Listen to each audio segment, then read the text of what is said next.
Yesterday was the start of the ocean race 22-23. The boats have left Alicante and the wind has arrived. And in today's very first The Ocean Race show, we're going to be talking about this 50 knots that is set to sweep across the racetrack, as well as that incredible foiling performance from Biotherm out on the waters here in Alicante, and also some bad news for fans of Viva Mexico.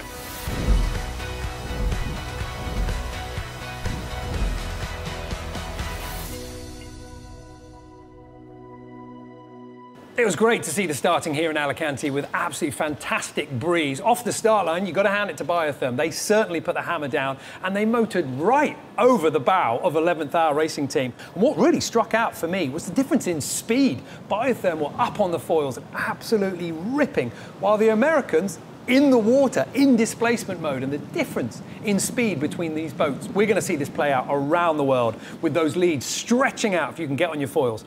But also, it was really interesting to see when it went wrong. Yeah, you can use those foils, but if you get too much kick and the bow goes up, you come crashing down. Looks spectacular, but in fact, it's actually pretty slow. We did see moments where they all seemed a little bit more balanced. Not only the foil working, but the keel as well, and the flight was a little bit more steady. Hopefully, they're going to be able to find that groove a little bit more consistently along our racetrack. Also out in the water, it was a double bill with the VO65 starting a couple of hours ahead of the Amocas in what turned out to be quite a traditional course. The wind shifting to the left-hand side, meaning that while our 6 VO65s were meant to reach to the first mark, they actually had to beat upwind and zigzag their way. The wind not too strong though, it was all well in hand for our experienced sailors, and while they sailed around the inshore section of leg 1, everything was pretty much under control. The drama really started when the boats got offshore. Take a look at this shot coming in from Merpuri Foundation Racing Team. The simple act of just furling the masthead code 0, pulling in the jockey pole and clearing away the gear. You can see how quickly things can get out of control, not only minding your fingers, but also, sadly, losing a bit of gear over the side.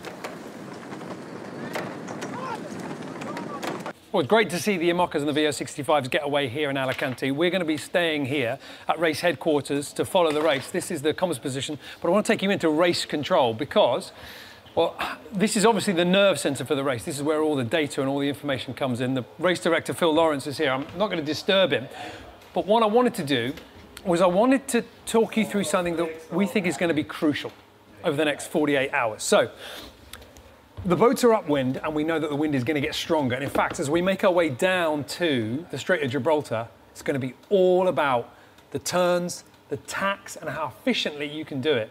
So how easy is it to tack an Amoca? Well, we pulled a little bit of footage from when the wind was admittedly a little bit lighter during the import section, but just have a little bit of a look. Doesn't seem to be an awful lot going on here. This is Biotherm just going around. They've got the J2 up, which is a jib sail, a little bit easier to tack. You don't have to do that painful furl, but it seems to be quite a simple, quite an easy manoeuvre.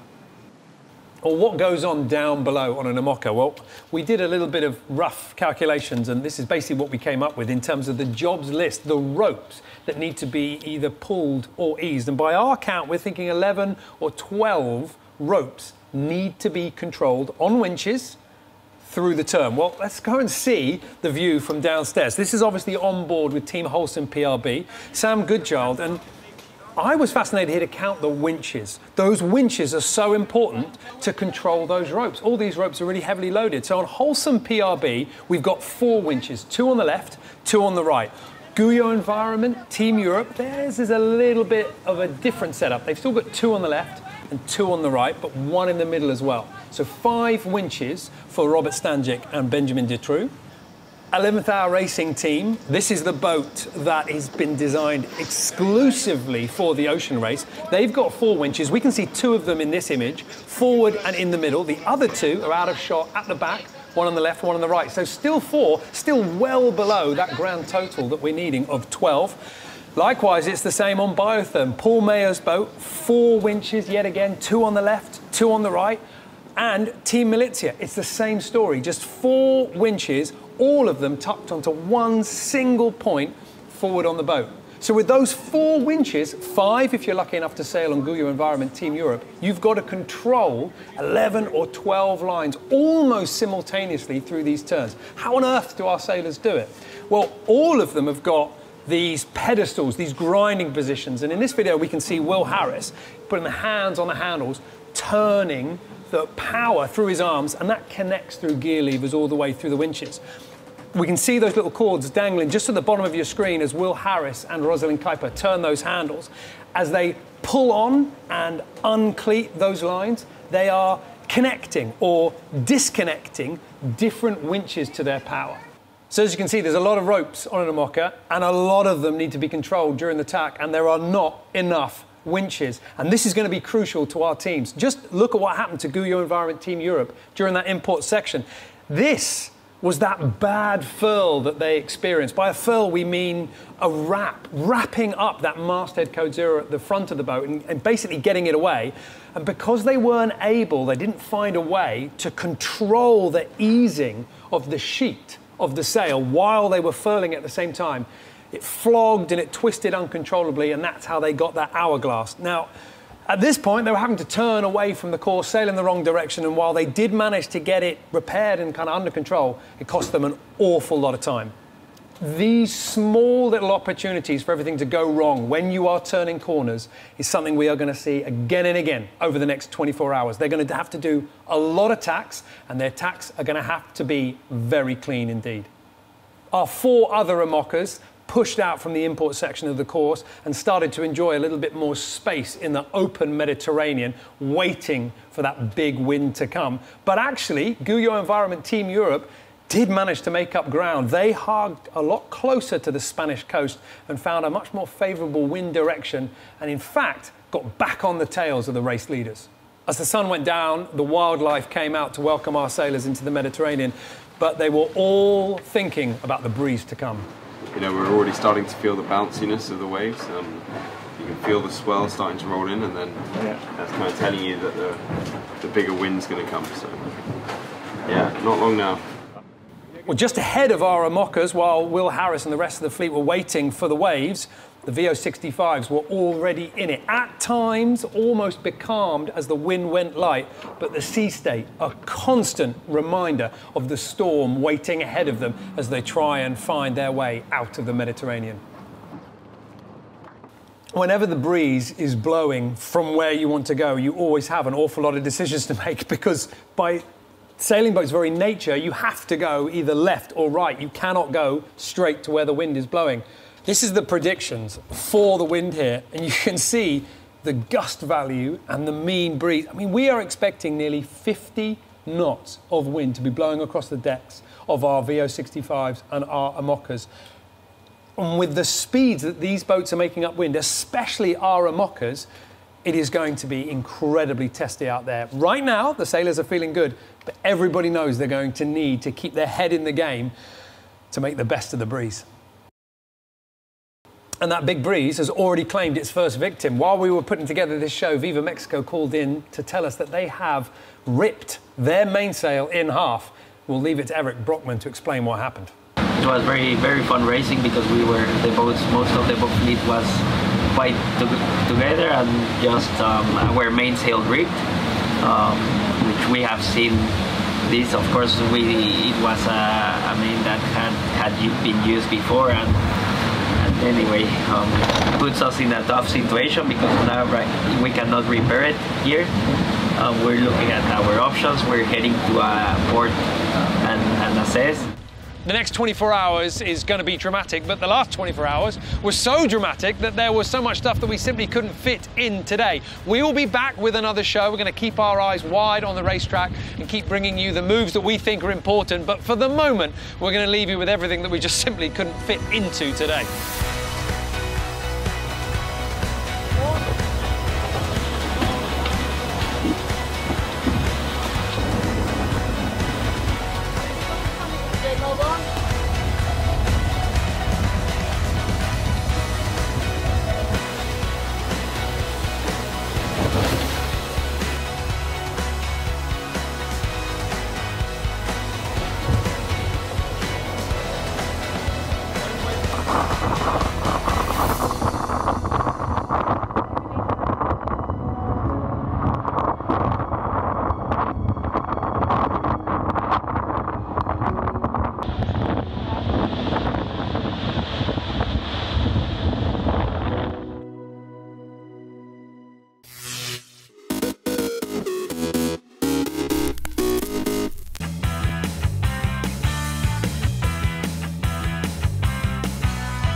We had a bit of a sloppy start, but we managed to get back into the fleet. 2 boats behind us, 1 right next to us. Now the tough part will start, because now we're going upwind in a lot of breeze, so we'll be bouncy today.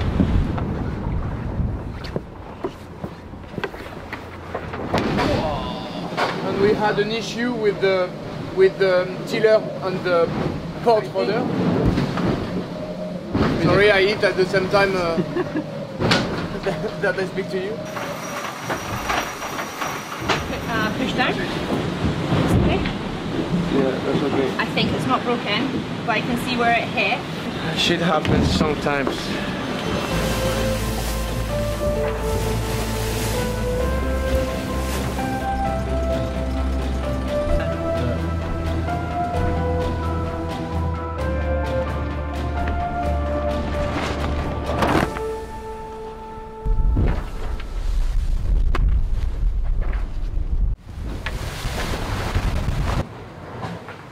I think so far it's been a pretty tiring night. I think we've done about 10 different sail changes, and it's basically been inshore racing but all overnight. You know, we're already starting to feel the bounciness of the waves. You can feel the swell starting to roll in, and then that's kind of telling you that the bigger wind's going to come. So I'm trying to edit, but the screen is just going from side to side. It's really hard to see anything. Actually starting to feel a little bit seasick. Never had that before, but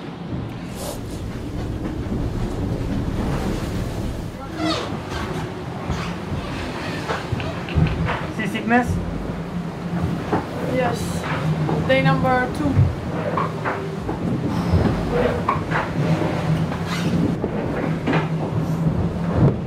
It's pretty rough.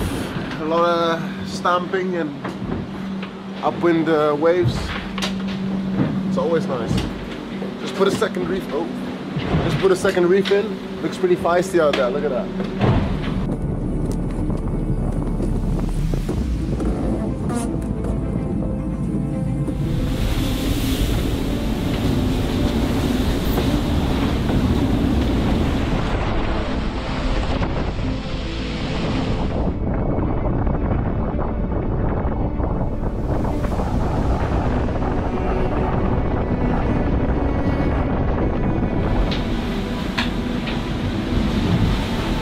Disappointed right now after all the work to get to the start line in the past weeks.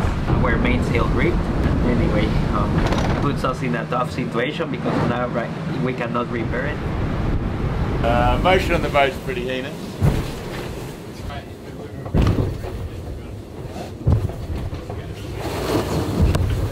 It's getting a bit windy out here now. Take one in, it should go left, we come back in.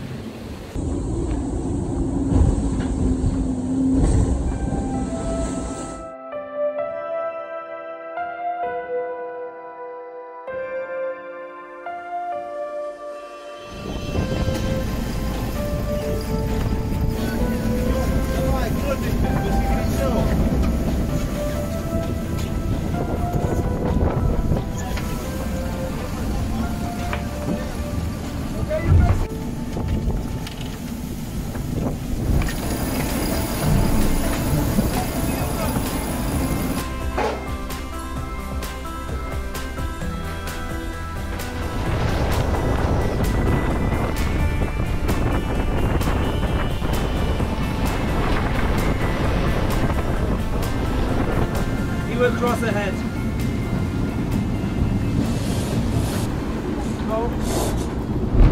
I can tell you when it feels about right. We have a new match rotation? No. Jay, breathe. Noise. 3, 2, 1. Let's go.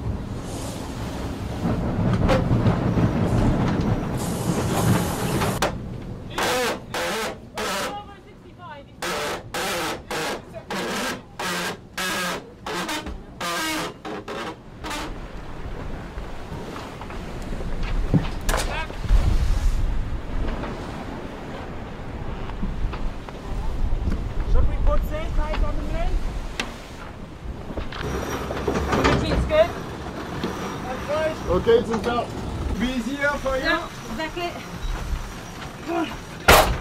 What was that?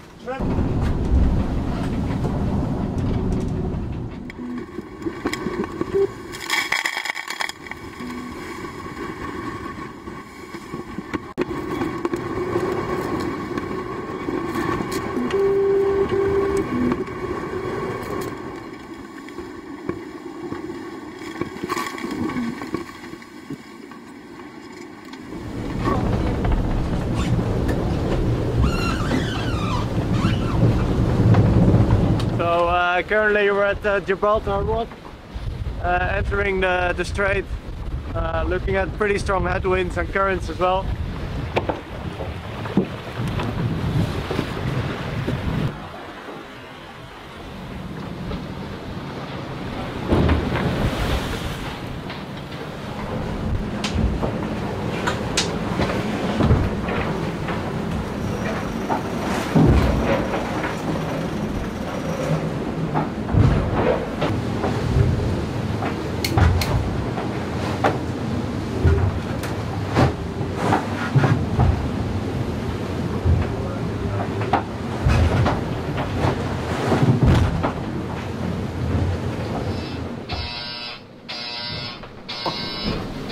So we've got some carbon, we've got our mainsail that's flapping, and we need to try and make shift small battens just to stop the leech flapping. At the moment it's not a problem, but if the mainsail rips and breaks from flapping, then it could be a long way home. Max, je pense.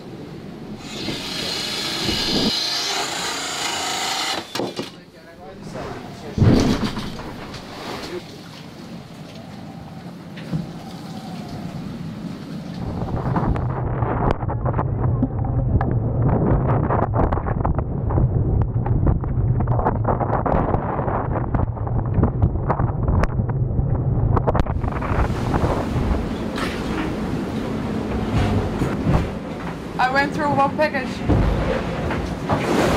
I don't need it anymore now. Well, fingers crossed, but let's enjoy the moment. Yes. Here's Tarifa. So we through the Strait of Gibraltar, and now we still have to deal with some fish farms and shallow spots, traffic, but yeah, we are through the first big landmark of the race.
New Bethesda is like the spiritual home of free thinkers. It's a sort of vast landscape that's almost biblical in magnitude. The harshness of it makes you a much more thoughtful and spiritual person. It's almost an oasis for people who are innovative in their thinking. Because to survive on such a land means you have to be stronger. You have to look for answers in non-traditional ways.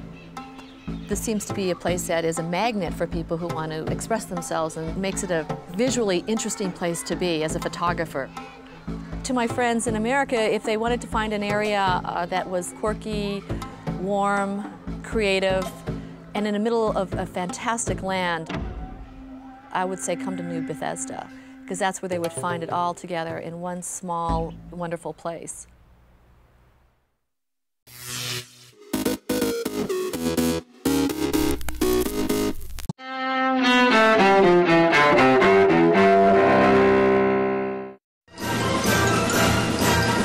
January 18th, 1943.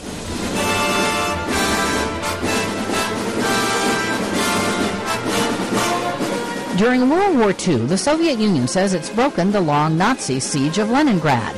But another year passes before the siege is finally lifted in the city, now known as St. Petersburg, Russia. 1912, British explorer Robert F. Scott and his expedition reached the South Pole, aiming to be the first to ever arrive there. But they discover Norwegian explorer Roald Amundsen and his group beat them to the pole by more than a month. Scott and his party perished during a difficult return trip. 1967, Albert DeSalvo, the man claiming to be the Boston Strangler serial killer, is convicted of armed robbery, assault, and sex offenses. Sentenced to life in prison, DeSalvo is killed by a fellow inmate behind bars more than 6 years later. And 1936. For it is with us as it is with timber. Every knot and shaking aboard reveals some disease or injury that overtook the log while it was growing. Rudyard Kipling, the British author and poet whose works include The Jungle Book and Gunga Din, dies at age 70. Today in history, January 18th. Camille Bohannon, The Associated Press.